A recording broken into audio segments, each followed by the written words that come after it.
సిద్దిపేట జిల్లా గజ్వేల్ పట్టణంలోని అంబేద్కర్ చౌరస్తా వద్ద సీఎం రేవంత్ రెడ్డి చిత్రపటానికి కాంగ్రెస్ పార్టీ శ్రేణులతో కలిసి దళిత సంఘాల నేతలు పాలాభిషేకం చేసి బాణాసంచా కాల్చి మిఠాయిలు పంచుకున్నారు. ఈ సందర్భంగా గజ్వేల్ మాజీ ఎమ్మెల్యే నర్సారెడ్డి మాట్లాడుతూ మందకృష్ణ మాదిగ నేతృత్వంలో గత 30 ఏళ్ల నుండి సుదీర్ఘంగా ఎస్సీ వర్గీకరణ కోసం పోరాటాలు కొనసాగుతున్నాయని, రాహుల్ గాంధీ ఇచ్చిన మాట ప్రకారం ఎస్సీ వర్గీకరణకు కాంగ్రెస్ పార్టీ మద్దతు ఇచ్చి అసెంబ్లీ సాక్షిగా ఆమోదం తెలపడం జరిగిందన్నారు. కాంగ్రెస్ అంటే ఇచ్చిన మాట నిలబెట్టుకునే ప్రభుత్వమని నర్సారెడ్డి అన్నారు. గత పాలకులు దళితుణ్ణి ముఖ్యమంత్రి చేస్తారని మాట ఇచ్చి దళితుల ఓట్లు సంపాదించారు తప్ప దళితులకు ఎలాంటి న్యాయం చేయలేదని అన్నారు.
కుమార్ కానీ గణేష్ కానీ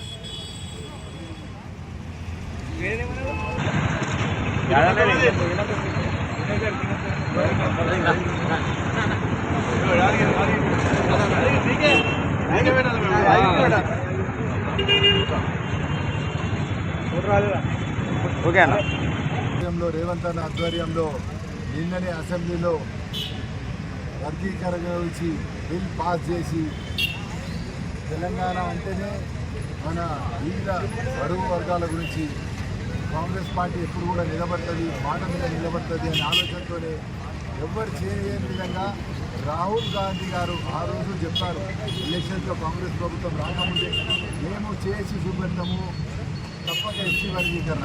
అందులో భాగంగానే 30 ఏళ్ళ పోరాటం మీరు చేస్తున్న ఎస్సీ వర్గీకరణకు ఒక మొన్న సుప్రీంకోర్టు తీర్పిచ్చింది.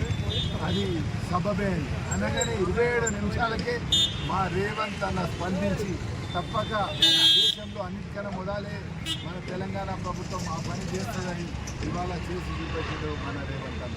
అంటే కాంగ్రెస్ ప్రభుత్వం అంటేనే చిత్తశుద్ధితో పనిచేస్తుంది.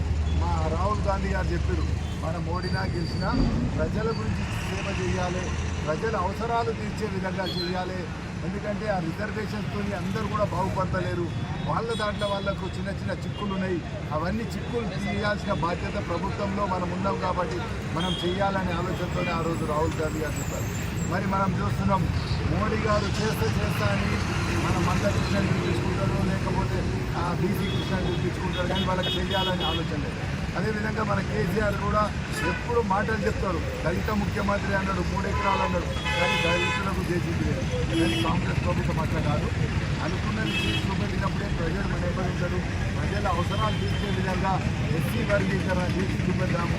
అదేవిధంగా నేను అసెంబ్లీలో కూడా మా రేవంత్ అన్న గారు ఛాలెంజ్ చేశాను, మేము 42 నిమిషాలలోనే తెలంగాణ ముఖ్యమంత్రి రేవంత్ రెడ్డి గారు 27 నిమిషాలలోనే చారిత్రాత్మక నిర్ణయం తీసుకొని మేము మద్దతు ఇస్తాం, ఎస్సీ వర్గీకరణ అమలు చేస్తామని నిరూపించిన ఏకైక వ్యక్తి దేశంలోనే డైనమిక్ ముఖ్యమంత్రిగా పేరు పొందిన రేవంత్ రెడ్డి గారికి కృతజ్ఞతలు మాదిగ సామాజిక వర్గం తరఫున ధన్యవాదాలు తెలియజేస్తూ, అలాగే ముందుగా